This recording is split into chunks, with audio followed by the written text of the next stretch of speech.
Greetings, dear ones. I'm Kryon.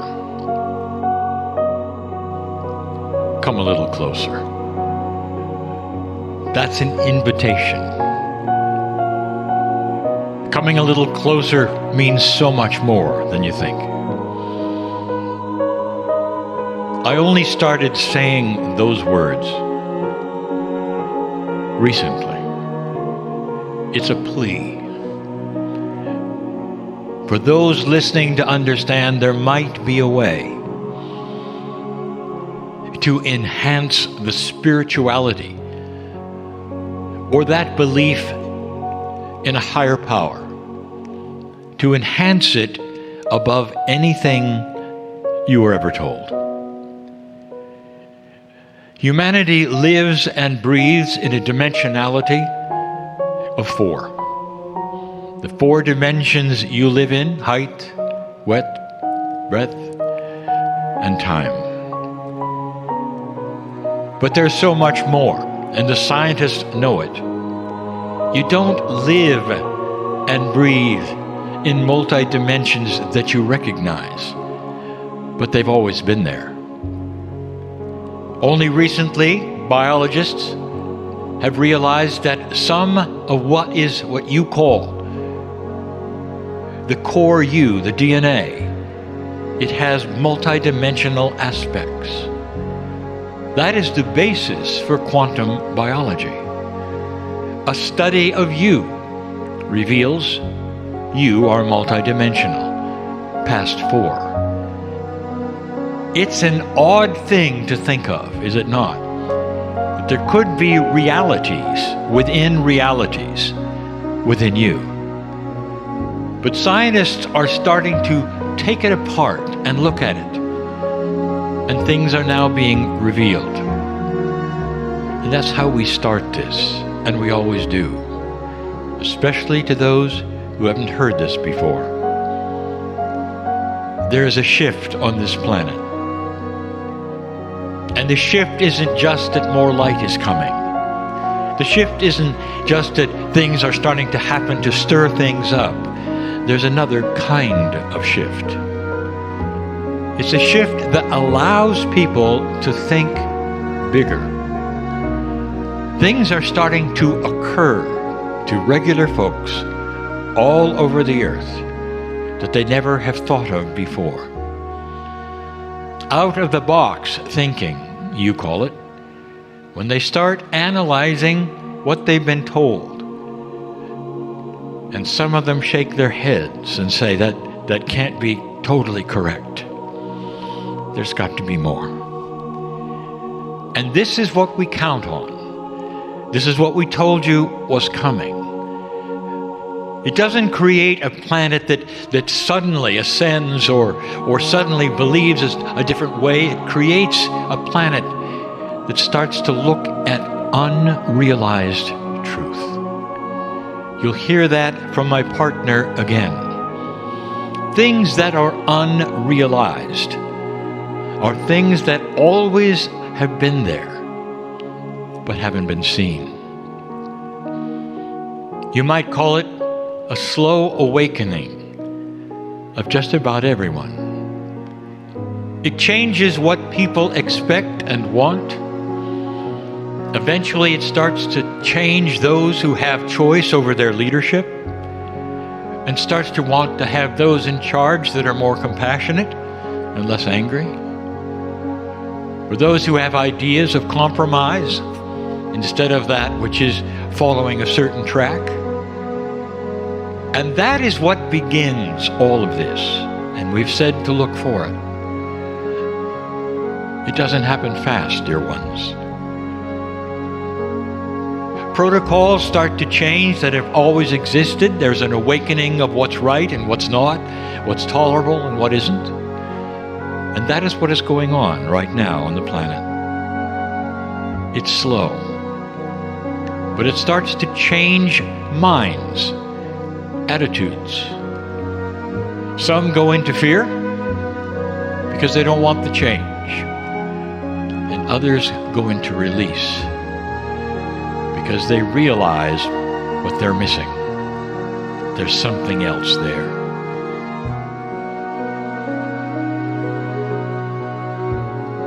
no matter what you've been told, you have a soul. No matter what you've been told, that soul of yours is something you can touch. If you take a look at that which has been your spiritual teaching in an old energy for decades, eons, thousands of years, you've been told that that soul of yours is something that you visit when you die. Some even have acknowledged it exists before you get here.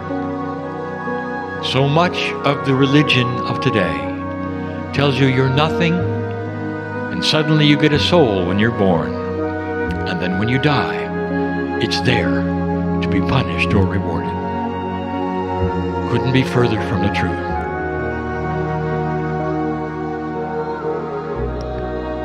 The soul is a divine part of you. As I told you earlier today, it's been here since the beginning, perhaps even before there was a beginning. Let me describe something that's multidimensional, so you'll get an idea of what you don't understand. Time, as you perceive it, doesn't exist until you perceive it. What if there was no such thing as a beginning? Can you perceive that? No, you can't, because you're stuck with the idea of time. Everything has a beginning and an end to a human, because that is the paradigm of the dimensionality you sit in. What if I told you your soul had no beginning? Because it's part of that soup of love that created everything that there is. This is difficult. What if I told you that soul of yours has no end? That long after this planet, this solar system, and this universe are gone, you still exist. And you might say, well, that sounds like God to me. And I would say, welcome to another reality of who you might be. Is it possible you can touch this part of you while you're here? And that is the circle of 12.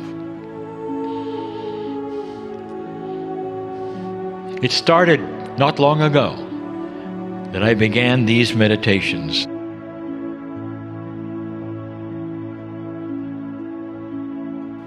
There truly are no spiritual systems in existence right now that invite you to touch the face of God. There are so many that tell you you can't, or you're not supposed to, or you're not worthy. But you've always been. The unrealized truth of all of it is that you're more than worthy. This is your lineage. This is why you came. All for now. I'll tell you something else, dear ones.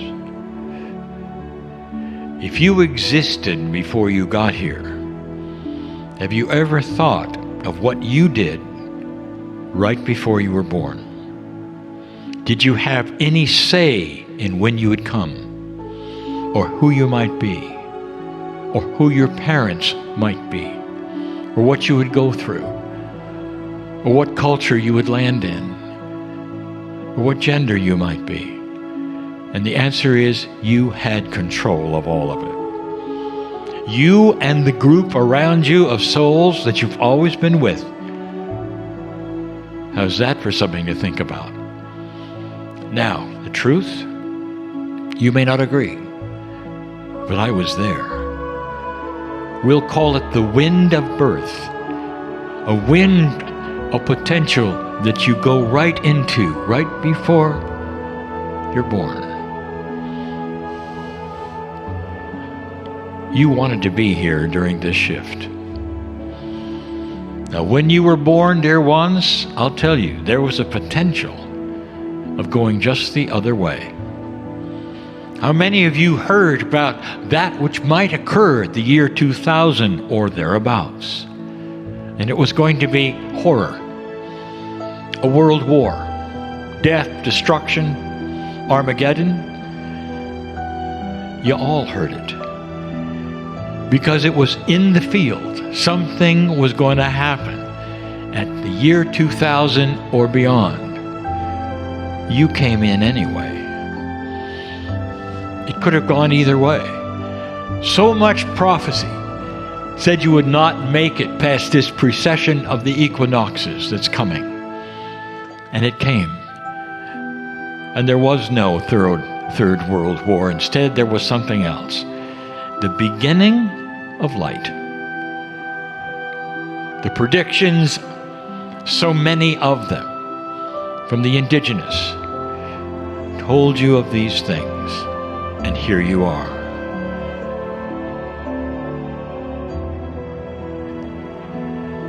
You may not buy into many of these things. I know who you are. But you are as magnificent as anyone. Old souls are defined as the following. Those souls which came in early to humanity, and they've lived life after life after life after life, and have experienced all of it. It's like a school. It is. All of those experiences somehow, you might say, land within you, within your DNA perhaps, in a dimensionality that you pull upon for wisdom, if you wish. That's who an old soul is. Been there, done that. You know how things work. And you find yourself here, old soul, where the light is starting to show, where upheaval is starting to show. Why would you choose this potential time? And the answer is, you know how to take light and spread it. Most of the planet doesn't. They know how to be afraid. They don't have the maturity that you have to know what's coming, or the potential, or to be patient and compassionate while others wring their hands in fear. That's who you are. And the light that you have, represented by the maturity and the kindness that you present to those around you in trouble, that goes right into the field. It doesn't get wasted and fall on the floor. It doesn't go someplace else. It goes into the field. And that field stays with the planet. It's almost like you're a dimmer for a light, and you're illuminating. That dimmer starts to go up and up and up, where it was so dim for so many eons, and here you are, to then force that control, and there's a little more light, and a little more light, and there's not that many of you, and that's why you came. Less than 0.5% of this planet are old souls. All the rest are new. And that's why you're here. But I'll tell you something. When you have a dark room and you strike a match, many can see by the little light that is there, and they can see around them things they never thought they could see before. Things that they were afraid of in the dark, they now see clearly. And then they strike a match because they see yours. And others around them, they strike a match because they can see yours. In a darkened room, the match bearer is never known. You can't really see the bearer of the match. Instead, you simply see the light that they create. And that's who you are. Nobody comes and gets you because you struck a match, because they don't know who you are. Instead, your light shines and lets others see it, and their light shines, and soon enough, it starts to affect the entire planet and what they want, and what they think, and how they're going to achieve it. And that's when the new inventions start. And the reason is because then you'll have physics that you will not weaponize. Are you getting this? There is so much to discover for a compassionate earth. And when you find it, and when you have it, everything starts to change. And there is no more poverty.